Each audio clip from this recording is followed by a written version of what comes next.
विपिन चंद्र, मेरा नाम विपिन चंद्र है और मैं आप लोगों के समक्ष आया हूँ फिजिक्स को लेकर। साइंस का क्लासेस मैं लूंगा। क्लासेस कैसी लगेंगी, अच्छी लगेंगी, बुरी लगेगी, ये सबका फीडबैक आप सर को देंगे। जो भी लगेगा अपनी इच्छा के अनुसार सब देंगे। आज का टॉपिक है फिजिक्स और आज हम लोग स्टडी करने वाले हैं यूनिट एंड मेजरमेंट। किसी को कोई सवाल पहले तो पूछ लेंगे, कोई सवाल, नाम, गांव, पता, ठिकाना जो भी पूछना होगा पूछ लेंगे इंट्रोडक्शन के तौर पर। पूछ लो फटाफट। घर रांची।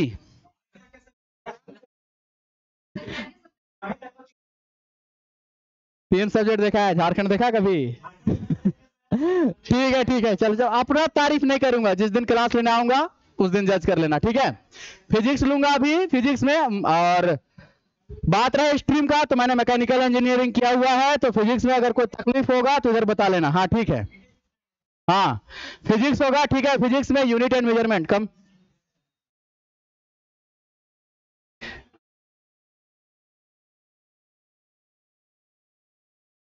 हिंदी में लिखेंगे कि अंग्रेजी चलेगा?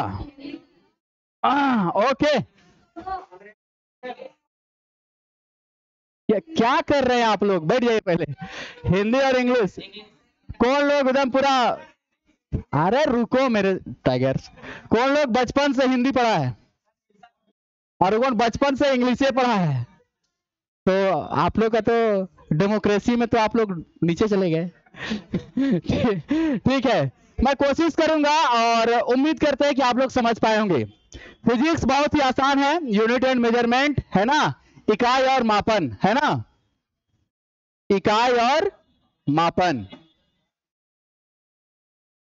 अच्छा ठीक है, तो फिजिक्स सबसे पहले समझेंगे कि है क्या। साइंस, विज्ञान, प्रौद्योगिकी, जो भी चीज समाज में नई चीजें आती है, जो भी, चाहे वो आपका ड्रेसिंग स्टाइल हो, खान पान हो, पहनावा हो, मूवी हो, सिनेमा हो, थिएटर हो, जूता हो, चप्पल हो, जिसमें भी इनोवेशन, नई चीजें आएंगी, सब कुछ क्या है? साइंस। साइंस का मतलब ही क्या? अपडेशन। मोबाइल है सब लोगों के पास, एंड्रॉइड वाला होगा आई होप। कैसे चेक करते रहते हैं अपडेट हो रहा है कि नहीं, ओरियो आया कि नहीं, किटकैट गया कि नहीं, जेलीबिन गया कि नहीं, देखते रहते हैं ना आप लोग। साइंस का मतलब है इनोवेशन, लगातार नई चीजों को सीखना, समझना और आगे बढ़ना। इसी कैटेगरी में साइंस को तीन हिस्सों में बांटा गया है, या विज्ञान को कितने हिस्सों में बांटा गया? तीन। फिजिक्स, केमिस्ट्री और बायोलॉजी। फिजिक्स, केमिस्ट्री और बायोलॉजी। फिजिक्स में हम लोग पढ़ते हैं बहुत सारी चीजें, है ना। एक जनरल फिजिक्स पढ़ते हैं, क्वांटम फिजिक्स पढ़ते हैं, माइक्रो फिजिक्स पढ़ते हैं, कंप्यूटर फिजिक्स पढ़ते हैं ना फिजिक्स। तो वो सभी चीजें अलग है।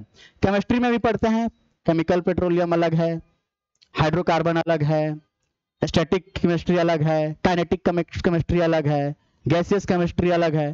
तो ये सब केमिस्ट्री का वर्गीकरण है। उसी प्रकार से हम लोग यहाँ पर बायोलॉजी में बॉटनी पढ़ते हैं, जूलॉजी पढ़ते हैं। तो ये सभी चीजें अलग अलग है और सब में नवोन्मेष होता है। सभी का उद्देश्य एक ही है, क्रमवार तरीके से आगे बढ़ना, है ना। जैसे हमारा उम्र डेली बढ़ रहा है ना, बुजुर्ग होते जा रहे हैं ना हम लोग, नहीं हो रहे हैं? बुजुर्ग होते नहीं जा रहे हैं हम लोग। अब बर्थडे मनाते हैं आप लोग, है ना। कल ही किसका बर्थडे था, सुनने में आया था इधर, है ना। बर्थडे मनाते हैं तो मनाना बंद कर दीजिए, है ना। धीरे धीरे हम लोग मौत के करीब जा रहे हैं। आज भी घटा एक दिन और घटेगा। ओके, तो बर्थडे मत बनाइए। बर्थडे कौन मनाएगा? कोई नहीं मनाएगा, ठीक है। याद हो जाना चाहिए कि बर्थडे मनाना नहीं है, एक साल कट गया। हाँ, अरे वाह, अच्छा जिंदगी इनका, तालियां। ये अच्छी बात है, पॉजिटिविटी वाली बात है, ऐसा होना भी चाहिए। अब तक आपने जो भी कुछ सीखा है वो क्या कम है? नहीं। तो जिस बात को आप सीखते हैं, लेकर आगे बढ़ते हैं और नई ऊर्जा के साथ आगे बढ़ना चाहिए कि अब तक जो गलतियां हुई हैं उसको हटाइए और नई चीजों के साथ आगे बढ़ते हैं। इस संकल्प के साथ आप लोग बर्थडे मनाइएगा, ठीक है। ऐसे नहीं खाली पार्टी वार्टी के लिए बर्थडे मत मनाइएगा। आगे बढ़ा जाए, चलिए। तो यूनिट से पहले समझेंगे कि ये मेजरमेंट किस चिड़िया का नाम है। मेजरमेंट होता क्या है? किसको किसको लगता है कि वो लोग बहुत अमीर है? बोलो। और किसको किसको लगता है कि हम बहुत गरीब भी हैं? साइकिल से आया है कि मोटरसाइकिल से? पहनने के लिए कपड़ा है, अच्छा जूता पहना हुआ है सेगा का, बढ़िया जूता पहना हुआ है, बढ़िया ड्रेस पहना हुआ है, नहा धो के आ रहा है, खाना खा रहा है बढ़िया से, काहे का गरीब है जी?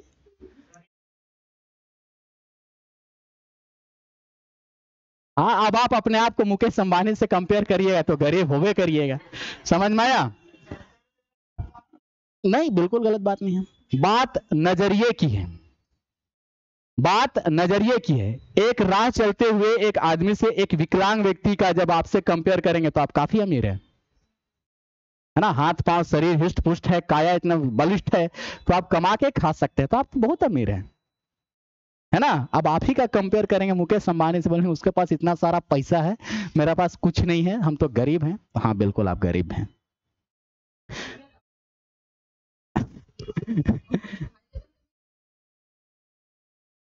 हाँ बिल्कुल सही बात।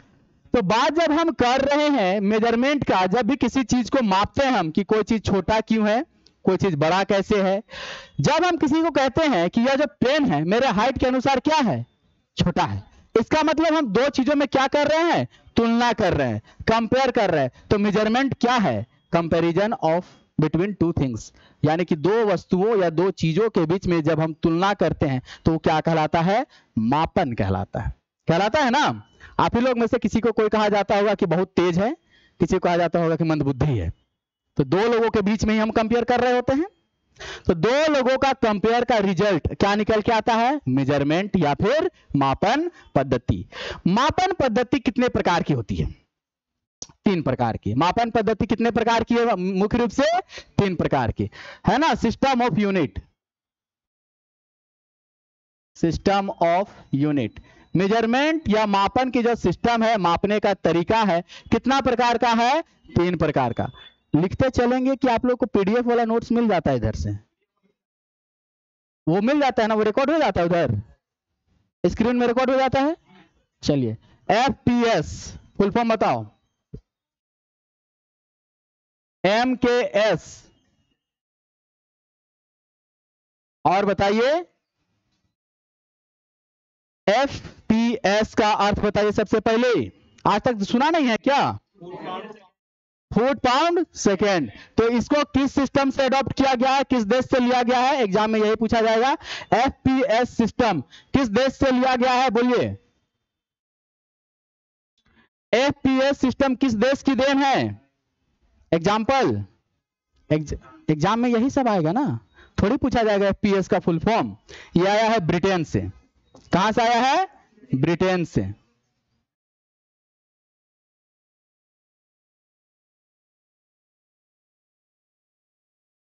ब्रिटेन से आया, फुल फॉर्म क्या है, foot pound second.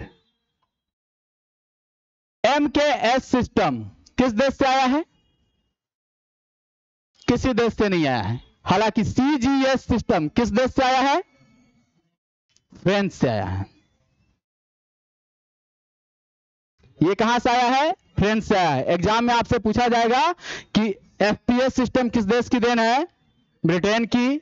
CGS system किस देश का है, फ्रांस का है। और एमकेएस सिस्टम क्या है, तो सभी अंतरराष्ट्रीय संस्थान मिलजुल के बनाया है एमकेएस सिस्टम, है ना, मीटर, किलोग्राम और सेकेंड।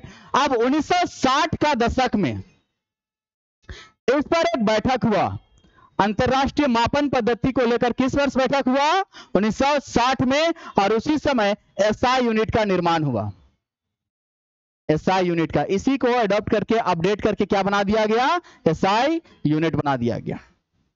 अब यहां में से किसी को कोई कंफ्यूजन रहेगा, किस सिस्टम किस मापन पद्धति को एसआई यूनिट में बदला गया है, एमकेएस सिस्टम में। किस वर्ष बदला गया है, 1960 में बदला गया है। आज जो एसआई यूनिट है उससे पहले किस नाम से जाना जाता था, सीजीएस, सेंटीग्रेड। बताइए सीजीएस का full form, centimetre gram second, लिख लीजिएगा, सेंटीमीटर ग्राम और सेकेंड। किस देश का देन है, फ्रांस का देन है, या कि फ्रेंच का देन है, ठीक है।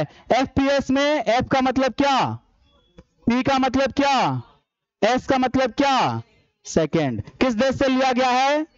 ब्रिटेन से लिया गया। आगे बढ़े, यहां तक में से किसी को कोई डाउट है? अब अगर हम बात करें कि यूनिट कितने प्रकार के होता है, बेसिक यूनिट आमतौर पर, बहुत ही छोटा क्लास है आज, पहला क्लास है आप लोग का, है ना, सभी कोई जानते होंगे। बेसिक यूनिट कितने प्रकार के हैं? 7 प्रकार का। फर्स्ट है क्या? लेंथ, यानी कि लंबाई। लंबाई को किससे मापते हैं हम लोग? किससे मापते हैं? मीटर से मापते हैं। इसका डायमेंशनल फॉर्मूला क्या है? एल। डायमेंशनल फॉर्मूला क्या है इसका? एल।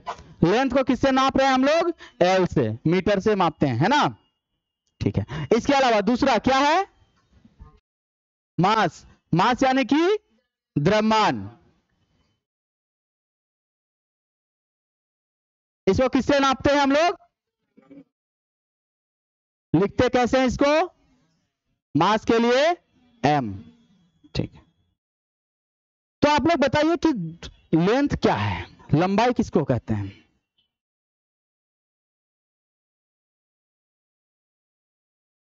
दो पॉइंट का बीच का डिस्टेंस को कहते हैं क्या? लेंथ। और फिर डिस्टेंस किसको कहते हैं?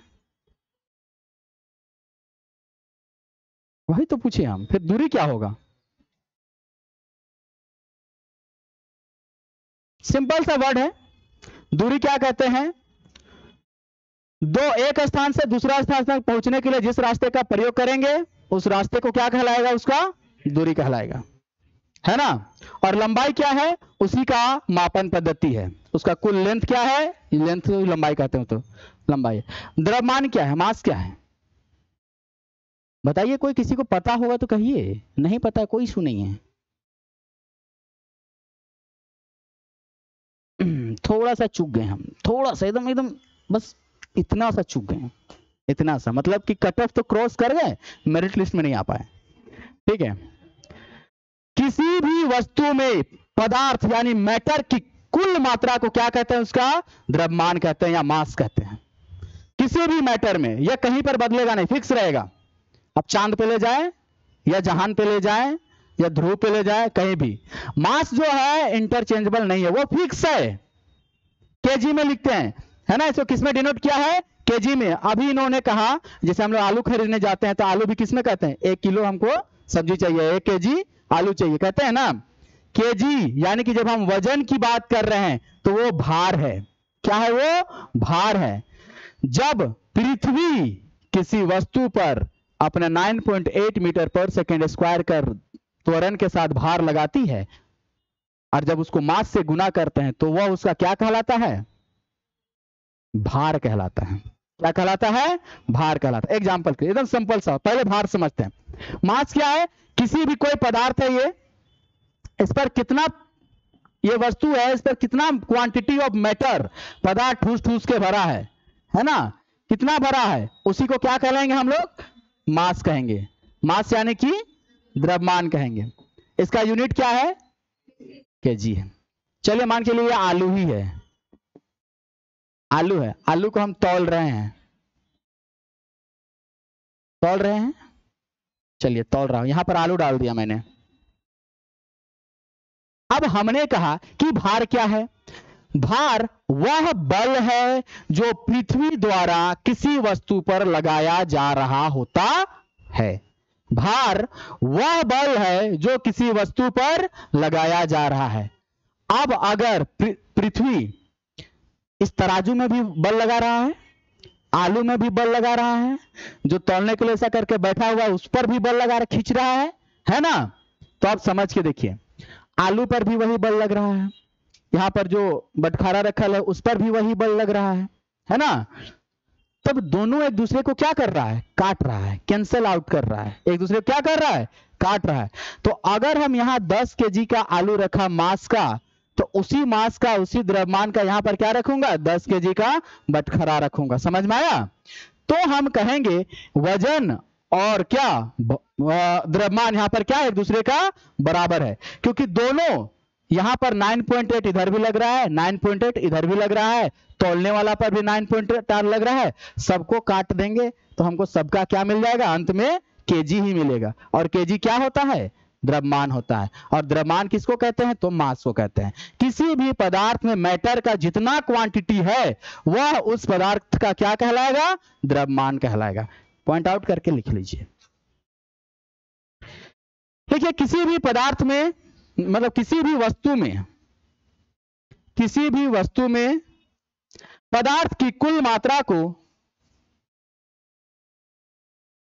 किसी भी वस्तु में पदार्थ की कुल मात्रा को द्रव्यमान कहते हैं।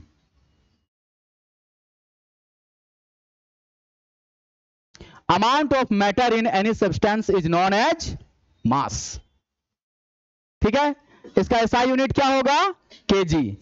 और इसका डायमेंशनल फॉर्मूला क्या होगा? एम, यानी कि मास। डायमेंशनल फॉर्मूला जब भी हम लोग लिखते हैं तो तीन ही चीजों का प्रयोग करते हैं, एक एम का, एल का, टी का। एम फॉर क्या? मास। एल फॉर क्या? लेंथ। और टी फॉर क्या? टाइम। टाइम है ना। तो अभी लेंथ का लिखा तो ऐसा लिख दिया एल, ये भी हो सकता है लेंथ का डायमेंशनल फॉर्मूला। L1 लिखा, वो भी हो सकता है लेंथ का dimensional formula. M0 L T0 लिखा तो वो भी हो सकता है लेंथ का डायमेंशनल फॉर्मूला। अब किसी भी प्रकार से आपको लिख दिया जाएगा तो डायमेंशनल फॉर्मूला तो आप लोग समझ सकेंगे। किसी भी वस्तु का पावर अगर M0 रहा तो उसका वैल्यू क्या होता है? 1 होता है। तो लेंथ का डायमेंशनल फॉर्मूला क्या है? आप लोग लिख लीजिए, L, L1, M0, L और T0, तीनों में से जो भी आपको एग्जाम में पूछा जाएगा, या तो ये रहेगा, ये रहेगा, ये रहेगा, या ऑप्शन में रहेगा इनमें से सभी, तो आप लोग एलिमिनेट कर पाएंगे।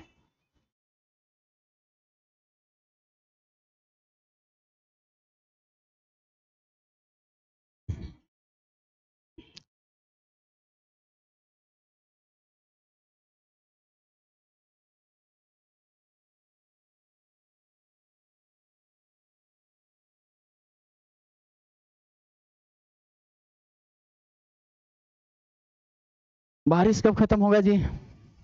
लिख लो, यहां तक में से कोई डाउट? मास हुआ, लेंथ हुआ, उसके बाद क्या? टाइम। टाइम को किससे मापते हैं हम लोग? सेकेंड से।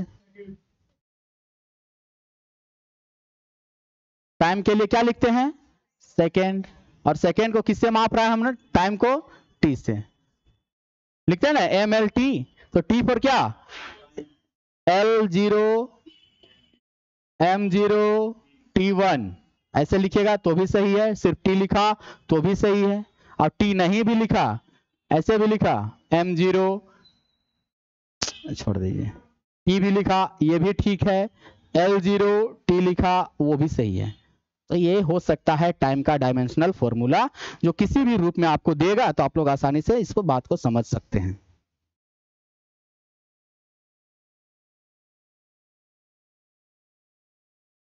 वर्तमान में संसार में कितने डायमेंशनल को स्टडी किया जा रहा है बताइए आप लोग? सिनेमा देखने गए हैं सभी? कोई 3D चश्मा वाला सिनेमा नहीं देखा आज तक? नहीं देखे? देखे है ना? कैसा लगता है? उधर से गोली चलता है तो आ ही गया क्या? अभी तक सिर्फ 3 डायमेंशनल पर स्टडी किया गया है, और 3 डायमेंशनल 3D को समझने का सबसे सीधा साधा जीता जागता एग्जाम्पल है क्या? ये कोना देख रहे हैं? इस दीवार के इस कोने को समझिए। एक इधर से गया, एक इधर से गया, ठीक है?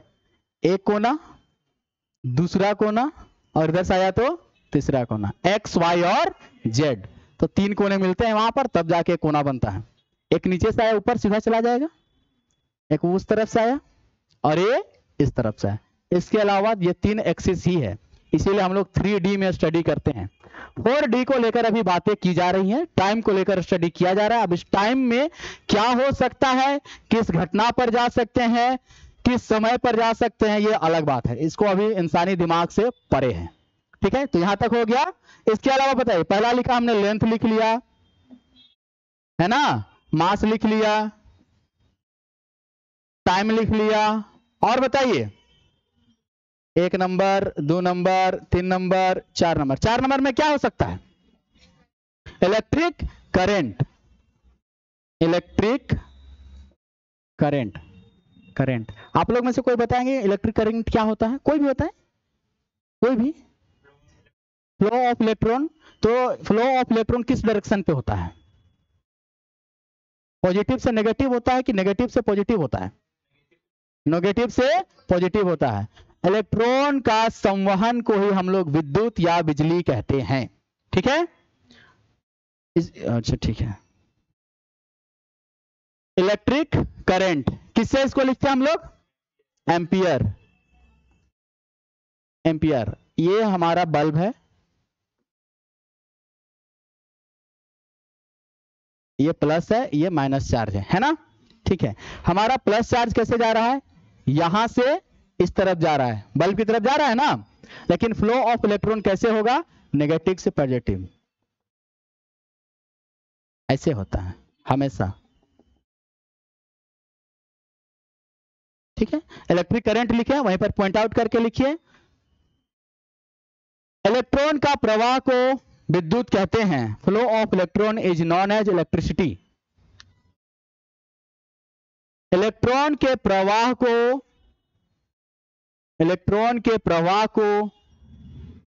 विद्युत कहा जाता है।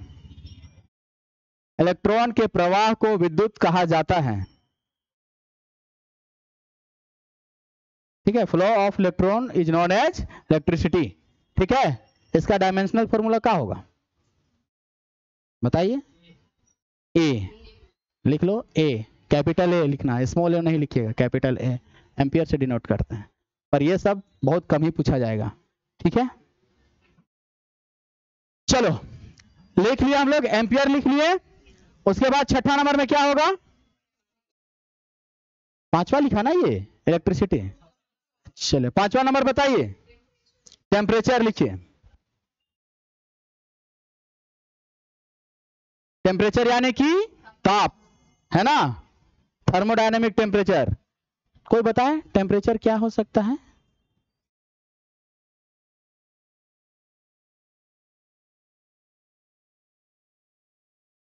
हीट अलग है सर, हीट अलग है, टेम्परेचर अलग है, ताप अलग है और उष्मा अलग है ना? उष्मा एक ऊर्जा है, हालांकि ताप भी एक ऊर्जा है। उष्मा का यूनिट क्या है? जूल लिखते हैं ना आप लोग, और टेम्परेचर का यूनिट क्या लिखते हैं? केल्विन लिखते हैं ना हम लोग। तो जब यूनिट ही अलग है तो जाहिर सी बात है कि दोनों क्या होगा? एक दूसरे का अलग होगा। टेम्परेचर क्या होता है या थर्मोडायनेमिक टेम्परेचर क्या होता है? देखिए, कोई भी पदार्थ है, कोई भी वस्तु है, वो किस अमाउंट में हीट को डिसिपेट कर रहा है या हीट को एब्जॉर्ब कर रहा है। समझ में आया? जो चीज ठंडा होगा वो गर्म चीज को क्या करेगा? अट्रैक्ट करेगा, और जो गर्म होगा वो क्या करेगा? अपना जो हीट होगा उसको रिलीज करेगा। एक चाय से धुआं निकलता है, एक बर्फ गर्म हवा को क्या करेगा? अट्रैक्ट करेगा, तभी तो पिघलेगा। समझ में आया? अगर बर्फ अगर गर्म हवा से रिएक्ट नहीं करेगा तो पिघलेगा क्यों? और अगर चाय गर्म है तो अपना जो एनर्जी है उसको लूज नहीं करेगा तो ठंडा होगा कैसे? समझ में आया? तो जो उन्होंने कहा कि feeling of hotness and coldness, ये छुआ के लिए सही डेफिनेशन है। ठीक है, ये बढ़िया है, अदरवाइज इसका कोनो उतना प्रभाव नहीं पड़ेगा। और एग्जाम में आपको थोड़ी पूछेगा कि क्या होता है परिभाषा या डेफिनेशन, कभी नहीं पूछेगा। थर्मोडायनेमिक टेम्परेचर के बारे में क्या होता है लिखिए। हालांकि एनसीईआरटी में यही चीज लिखा हुआ है, feeling of hotness and coldness is known as क्या? टेम्परेचर। लिखिए, हाँ लिखिए। अब जो लिखा है मैं उसको डिनाई थोड़ी कर दूंगा, सरसरा के डिनाई कर दूंगा तो एनसीईआरटी वाला बोलेगा कि विद्वान बन रहा है। लिखिए, किसी भी वस्तु में, किसी भी वस्तु का गर्म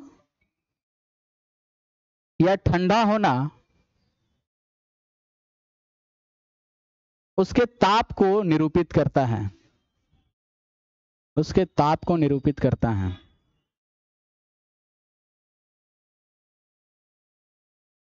अर्थात कोई भी वस्तु जितना ज्यादा गर्म होगा उसका टेम्परेचर उतना ही ज्यादा होगा, उसका ताप क्या होगा? उतना ज्यादा होगा। अर्थात कोई वस्तु, अच्छा मैं लिखाऊंगा ये चलेगा? चलता है? कोई इशू तो नहीं ना इस बात को लेकर? खाली पेज घर जाने से अच्छा है ना, खाली की पीडीएफ चाहिए? अगर पीडीएफ चाहिए यू कैन आस्क, अगर कह सकते हैं पीडीएफ चाहिए तो मैं अगले बार से यहाँ से पीडीएफ बना के लाऊंगा और उसी को खाली ऐसे ऐसे अंडरलाइन करूंगा। चल हमको भी उतना अच्छा नहीं लगता है, कोई लोग आया है समय के लिए खाली कॉपी लेके क्यों जाए। अब पीडीएफ तो भैया इंटरनेट में पड़ा हुआ है, हाँ ताना मारेगा हमको। अच्छा हमको नहीं पता था कि आपका घर में कॉपी भी चेक हो रहा है। ठीक है, अर्थात किसी वस्तु का क्या लिखे, अर्थात कोई वस्तु जितना ज्यादा गर्म होगा उसका ताप उतना ही ज्यादा होगा। अर्थात कोई वस्तु जितना ज्यादा गर्म होगा उसका ताप उतना ही ज्यादा होगा।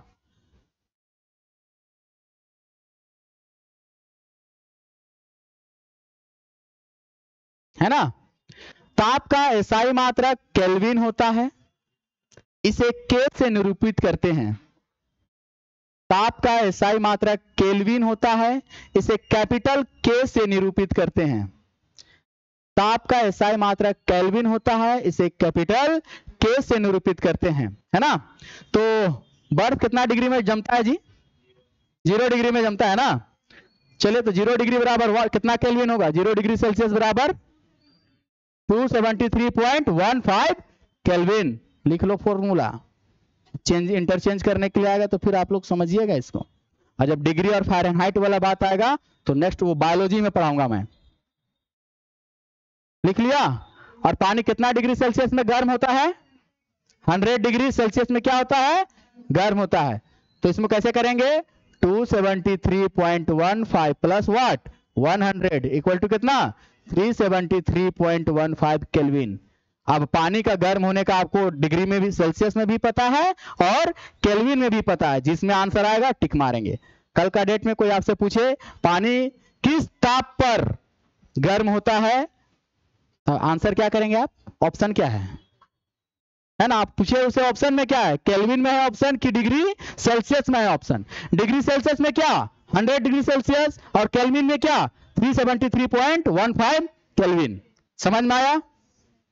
0 डिग्री सेल्सियस मतलब क्या होगा, पानी किस में तब्दील हो जाएगा, बर्फ में। और उसे 0 डिग्री सेल्सियस बराबर कितना 273.15 केल्विन। तो केल्विन में भी आया आपका क्या, बर्फ का जमना और पिघलना, दोनों आपको समझ में आया। अच्छा, दो चीजें आप लोग देखते होंगे किसी भी पदार्थ में, कोई भी चीज क्या होता है, एक गर्म होता है ना, और एक चीज क्या होता है ऐसे आंसर करेंगे आप लोग। एक गर्म होना अलग बात है और एक खौलना अलग बात है, समझ में आया। पानी गर्म करते हैं ना हम लोग, जैसे पानी गर्म होता है उसके बाद हम लोग उसमें चावल डालते हैं, है ना, और जब खौलने लगता है तो खौल रहा है थोड़ा देर और, ऐसा करते हैं ना, दूध का खौलना। तो पता है दोनों में क्या फर्क है, क्या फर्क है, एक गर्म होने में क्या फर्क है, और अगर गर्म हो रहा है उससे हम क्या समझ पा रहे हैं, बताइए। लेटेंट हीट, जब भाप कह दिया आप लेटेंट हीट, उधर लेटेंट हीट गुप्त उष्मा वहां चला गया हमने, ठीक है। जब किसी वस्तु का अगर हम कह दें कि खौल रहा है, उबल रहा है, इसका मतलब है कि वह अपना एक टेम्परेचर है, एक लिमिट को क्या कर दिया है, पार कर दिया है, तभी वो क्या कर रहा है, बॉयल कर रहा है। तो वह टेम्परेचर, किसी वस्तु का वह टेम्परेचर जिस तापमान पर वह उबलने लगे या खौलने लगे, क्या कहलाएगा वह टेम्परेचर, उसका बॉइलिंग पॉइंट कहलाएगा, है ना, क्वथनांक कहना लेना। बॉयल जहां पर होने लगा कौन सा पॉइंट कहलाएगा, बॉइलिंग पॉइंट, है ना। एग्जाम्पल के लिए तो आप बताइए कोई भी वस्तु होगा पहले गर्म होगा कि पहले खौलना शुरू करेगा। पहले एक ग्राफ बनाया मैंने, 0 1 2 3 4 5 ऐसा कंटिन्यूअस जा रहा है, ठीक है। वस्तु पहले क्या होगा, टेम्परेचर इधर से बढ़ा रहे पहले कहीं पर यहीं पर जाके पहले क्या होगा, गर्म होगा। उसके बाद धीरे धीरे आगे चलेगा और क्या होना शुरू करेगा, खौलना शुरू करेगा, खौलना शुरू करेगा, यानी कि क्वथन होना शुरू करेगा, है ना, क्वथन होना शुरू करेगा, एक गर्म होना शुरू करेगा। जिस तापमान पर वस्तु गर्म हो जाएगा यानी कि बॉयल हो जाएगा, क्या कहलाएगा? Boiling point. क्या कहलाएगा? Boiling point. जिस तापमान पर वस्तु खौलना शुरू करेगा, मान लीजिए लोहा है, लोहा पहले धीपेगा, चटुआ को धीपे, खा के देख लेना है क्या चटुआ, उसके बाद चटुआ को और ज्यादा गर्म करेंगे, लोहा को और ज्यादा, तो लोहा क्या करने लगेगा? खौलना। तो इससे क्या हो जाएगा? मेल्ट करना शुरू करेगा। आप देखेंगे प्रायः कोई भी अगर ठोस वस्तु है तो उसका जो बॉइलिंग पॉइंट है क्या होगा? गर्म होने का, वो क्या होगा? कम होगा। और मेल्ट होने का जो टेम्परेचर होगा वो क्या होगा? ज्यादा होगा। गर्म होने के लिए थोड़ा सा टेम्परेचर चाहिए और उसको खौलाने के लिए क्या चाहिए? ज्यादा टेम्परेचर चाहिए। एग्जाम में सवाल पूछा जाएगा, लोहे का वस्तु के लिए इनमें से कौन सा कथन सही है? इसका बॉइलिंग पॉइंट मेल्टिंग पॉइंट से ज्यादा होता है।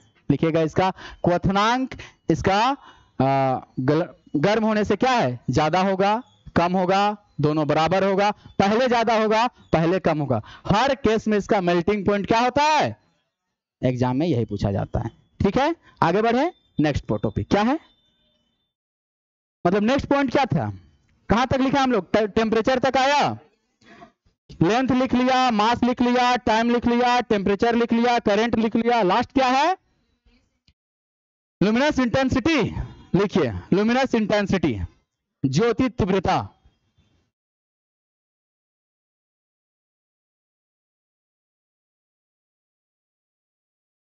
लुमिनस इंटेंसिटी क्या है? लुमिनस इंटेंसिटी दी ज्योति तीव्रता, टी ऐसे लिखते हैं ना, तीव्रता। इसको किससे डिनोट करते हैं?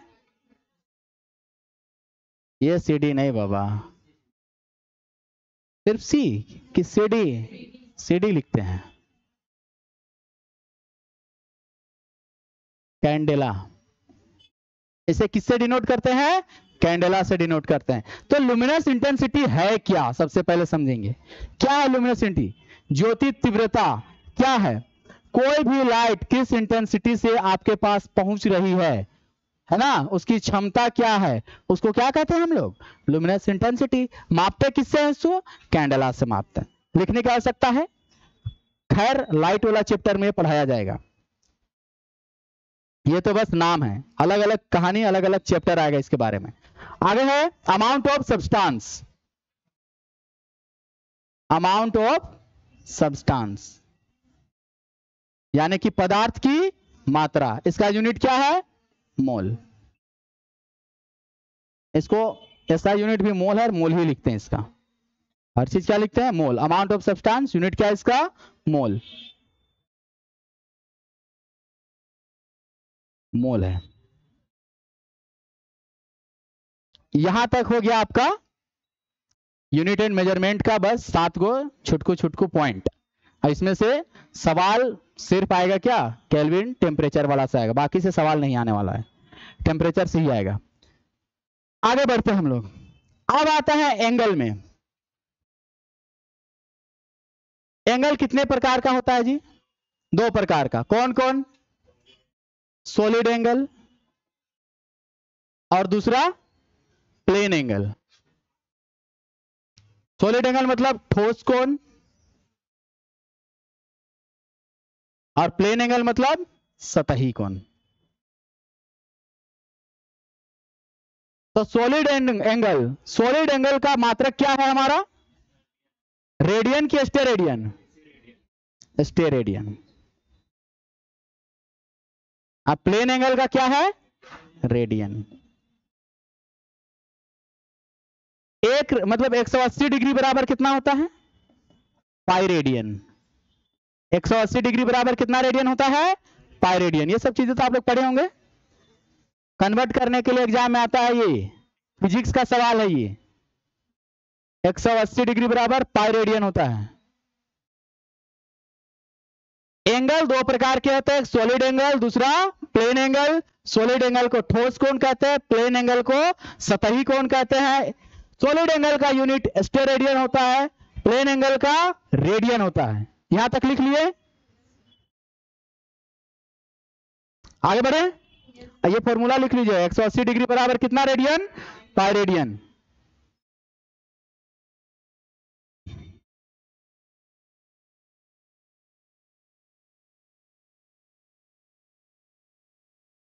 लिख लिया? अब 2-3 को कन्वर्ट करके बताइए। 90 डिग्री बराबर वाट रेडियन, π/2 रेडियन। 30 डिग्री बराबर वाट रेडियन, 60 डिग्री बराबर वाट रेडियन, 360 डिग्री बराबर वाट रेडियन। चेंज कर लीजिएगा आप लोग, ये सब एग्जाम में पूछा जा रहा है। 270 डिग्री बराबर कितना रेडियन?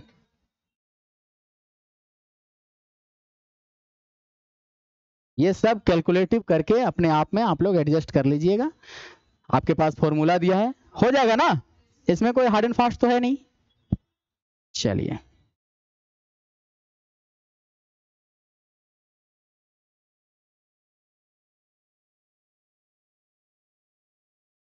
लिख लिए?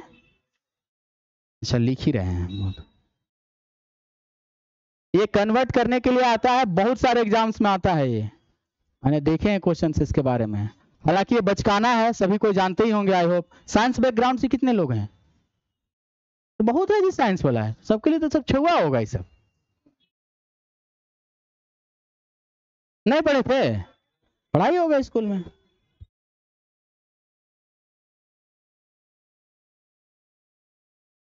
ज्यादा तेज तो नहीं हुआ, काफी इजी सेक्शन मैंने चुना है ताकि अगला आदमी बोर ना हो जाए, ठीक है? कोई ज्यादा क्वांटम फिजिक्स लेकर आता तो शायद कुछ अलग बात होता। मैं नहीं चाहता था कि ऐसा कुछ टॉपिक शुरू करूं और अंदर से लगने लगे कि क्या हो रहा है इधर। ठीक है, आगे देखिए। अभी हमने यूनिट एंड मेजरमेंट में देखा 3 प्रकार का यूनिट, किस वर्ष यूनिट को इंटरनेशनलाइज किया गया, कैसे कैसे ब्रिटिश वाला, फुट वाला, पाउंड वाला, सीजीएस वाला आया है, और कैसे इसका मापन पद्धति कार्य करता है। डायमेंशनल फॉर्मूला अब के एग्जाम में पूछे जाने की संभावना बढ़ चुकी है कि बहुत पहले एसआई मात्रक पूछा जाता था। पिछला साल जेपीएससी मेंस में ये वाला टॉपिक से एक क्वेश्चन आया था 40 नंबर का। किस नंबर का? 40 नंबर का, यूनिट एंड मेजरमेंट। 40 नंबर प्राप्त करने के लिए आज के क्लास से आप क्या लिखते हैं? आएगा ना, अभी कल ही तो न्यूज आया है कि 2-3 महीना बाद आ रहा है जेपीएससी। आप सभी को ग्रेजुएट होंगे उम्मीद करते हैं, और आप लोग फॉर्म डालिएगा, है ना? 100 रुपया फॉर्म का लगभग करता है, उसमें क्या है, कोई दिक्कत नहीं है। 100 रुपया तो उधर नीचे समोसा दुकान मुड़ जाता होगा। हाँ, अरे खुल के बोलिए भैया। ठीक है, वहां पर 40 नंबर का एक क्वेश्चन आया था, एक पेज, मतलब एक क्वेश्चन, भारत के मतलब अंतरराष्ट्रीय मापन पद्धति के बारे में लिखें, 40 नंबर का। आप कैसे लिखते हैं? इतना जो चीजें लिखी है आपने, इसको कैसे लिखते हैं? पेज भरना पड़ेगा 10 पेज। कैसे भरेंगे 10 पेज? अरे रुको भाई रुको, 40 पेज का कॉपी रहता है, ऐसे मोटा मोटी 40 पेज का कॉपी रहेगा, 4 क्वेश्चन लिखना रहेगा, 4, 5, 6 क्वेश्चन ऐसे कुछ रहेगा। तो आपको कम से कम एक क्वेश्चन का आंसर तो 10 पेज में लिखना पड़ेगा ना। खाली छोड़ दीजिएगा तो डायरेक्ट बोलेगा इसका दिमाग खाली है, इसीलिए कॉपी खाली छोड़ा है, उठा के इधर रख देगा। कैसे लिखते हैं इसका आंसर? इसका आंसर डायरेक्ट है। पहले तो मापन पद्धति को डिफाइन करेंगे, एफपीएस यूनिट क्या होता है, किस देश से लिया गया है, एफपीएस यूनिट में कैटेगराइजेशन करना पड़ेगा, है ना? सीजीएस को देखेंगे किस देश से लिया गया है, सीजीएस का बारे में सबका लिखना पड़ेगा। एमकेएस को लिखेंगे, एमकेएस के बारे में थोड़ा थोड़ा लिखना पड़ेगा, वेन डायग्राम बनाएंगे, टेबल बनाएंगे। हाँ, 3 को यूनिट का लिखेंगे तो 3 पेज तो गया, है ना? उसके बाद यूनिट के बारे में लिखेंगे, डेराइव्ड यूनिट के बारे में लिखेंगे, फिर से डायमेंशनल फॉर्मूला के बारे में लिखेंगे। 50 डायमेंशनल फॉर्मूला लिखा, 50 यूनिट नंबर वाला, 50, हाँ सब लिखना पड़ेगा, है ना? अब हम लोग देखते हैं, हम लोग क्या कि कौन सा आधारभूत यूनिट होता है और कौन सा डेराइव्ड यूनिट होता है। अभी जो हमने 7 चीजें देखी वो बेसिक और फंडामेंटल यूनिट है। 7 चीजें जो देखी वो क्या है? बेसिक और फंडामेंटल। मतलब दुनिया में और जितने भी यूनिट बने हैं सब इन्हीं यूनिटों की सहायता से बना है। समझ में आया? कक्का कक्का पढ़ा है ना? जैसे स्वरों की सहायता से क्या बना है? व्यंजन वर्ण बना है ना? उसी प्रकार से बेसिक यूनिट की सहायता से कौन सा यूनिट बना है? डेराइव्ड यूनिट बना है। कौन सा यूनिट? Derived unit. तो यूनिट को अगर कैटेगराइज किया जाए तो कितने प्रकार के होंगे? एक बेस यूनिट और दूसरा डेराइव्ड यूनिट। अगर नहीं समझ में आएगा तो डायरेक्ट कहेंगे बेस माने आधारभूत, हैंडराइटिंग थोड़ा खराब हो गया है जी, आधारभूत इकाई और व्युत्पन्न इकाई।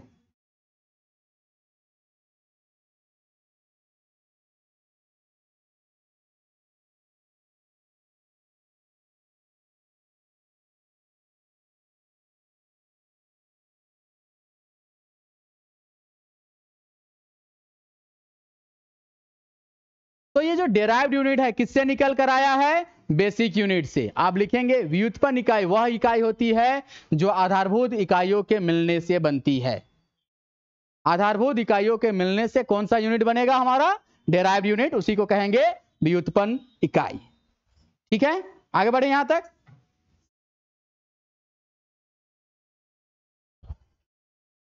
लिख लिए?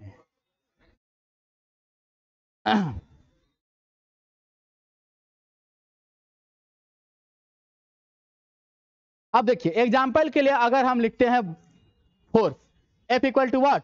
M इंटू ए, यही जानते हैं हम लोग, सिंपल सा बात है। फोर्स क्या होता है? मास और एक्सेलरेशन का क्या है? गुणनफल है। न्यूटन का गति का नियम सभी कोई पढ़ा है? ठीक है, न्यूटन का पहला गति का नियम से क्या निकल के आता है? जड़त्व के बारे में बताता है ना। पहला नियम क्या कहता है? जड़त्व। दूसरा नियम क्या कहता है?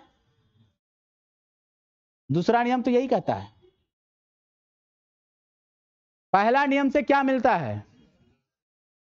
अरे आराम से आराम से आराम से। न्यूटन का फर्स्ट लॉ से क्या मिलता है? एग्जाम्पल, बल की परिभाषा,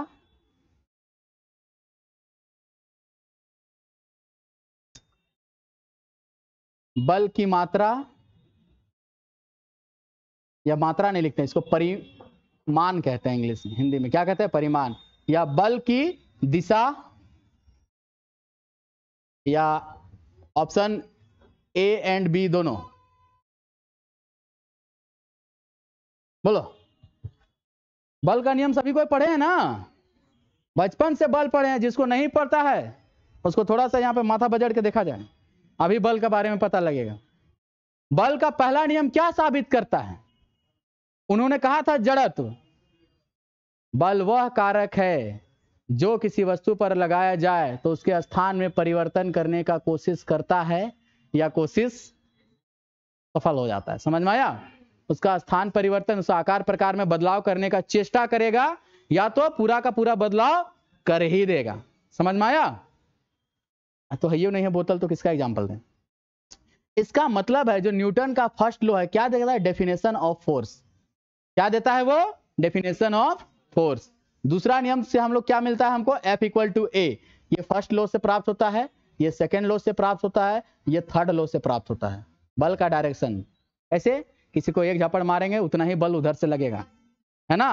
तो जब थर्ड वाला लॉ होता है तो हमको दिशा मिलता है कि किस डायरेक्शन में हम बल लगा रहे हैं और हमको चोट किस डायरेक्शन से लग रहा है। बल का दूसरा नियम से हमको क्या मिलता है? बल का माप, कितना अमाउंट में हम बल लगा रहे हैं। और बल का पहला नियम से हमको क्या मिलता है? बल की परिभाषा। ये एग्जाम में पूछा जाता है कई दफा। हम लोग जान रहे थे कि derived unit F equal to what? ma। F यानी कि बल। बल का ऐसा मात्रक क्या है? न्यूटन। क्या है? न्यूटन। किससे डिनोट करते हैं? n से। m को क्या है? मास है, यानी कि क्या है? द्रव्यमान है। किससे डिनोटेट करेंगे? kg से। एक्सेलरेशन a इक्वल टू क्या? v minus you by T. और v और u क्या है? दोनों का दोनों वेग। क्या है जी? और इसका क्या होता है? मीटर पर सेकेंड। अब ये मीटर पर सेकेंड और नीचे भी एक बार और सेकेंड, तो क्या बन के आ जाएगा? मीटर पर सेकेंड स्क्वायर। अब a की जगह हम यहां पर लिखेंगे मीटर पर सेकेंड स्क्वायर। अब इसी को पूरा लिखेंगे kg मीटर पर सेकेंड स्क्वायर। ये हो गया आपका डेराइव्ड यूनिट। ये सब, ये भी क्या है? Base unit. ये भी क्या है? एस क्या है? सेकेंड है ना, तो सेकेंड क्या है, बेस यूनिट है ना। मीटर लेंथ है ना, लेंथ क्या है, बेस यूनिट है। केजी क्या है, मास है, वो भी क्या है, बेस यूनिट है। लेकिन इस सबको एक साथ पढ़ेंगे तो क्या है, केजी मीटर पर सेकेंड स्क्वायर, सबका सब क्या है, डेराइव्ड यूनिट है। समझ में आया। अब अगर इसका डायमेंशनल फॉर्मूला लिखना पड़ेगा, केजी का क्या लिखेंगे, एम। मीटर यानी लेंथ का क्या लिखेंगे, एल। सेकेंड है ना, बट्टे में नीचे साइड है, ऊपर जाएगा तो क्या हो जाएगा, माइनस।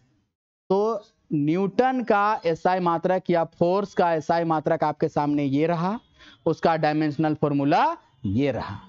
ऐसे करके बनाए जाते हैं डिराइव्ड यूनिट। ठीक है, यहां तक में से किसी को कोई डाउट है। एक क्वेश्चन और पूछूंगा मैं, अगर आप लोगों को पता होगा बताएंगे जरूर। दूरी और विस्थापन क्या होता है, आप लोग पढ़े होंगे छठे शायद 9th या 10th क्लास में है। दूरी क्या होता है और विस्थापन क्या होता है।